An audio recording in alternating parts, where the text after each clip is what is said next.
وہ اللہ ہی تو ہے جس نے تم کو ایک شخص سے پیدا کیا اور اس سے اس کا جوڑا بنایا تاکہ اس سے راحت حاصل کرے.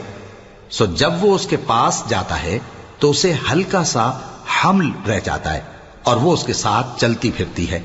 پھر جب وہ بوجھ محسوس کرتی ہے یعنی بچہ پیٹ میں بڑا ہوتا ہے تو دونوں میاں بیوی اپنے پروردگار اللہ سے التجا کرتے ہیں کہ اگر تو ہمیں صحیح و سالم بچہ دے گا تو ہم تیرے شکر گزار ہوں گے.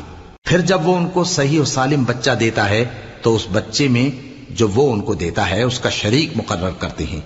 سو جو شرک وہ کرتے ہیں اللہ کا رتبہ اس سے بلند ہے.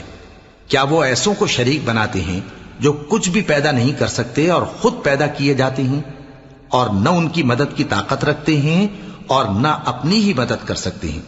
اور اگر تم ان کو سیدھے رستے کی طرف بلاؤ تو تمہارا کہا نہ مانے. تمہارے لیے برابر ہے کہ تم ان کو بلاؤ یا چپ کے ہو رہو.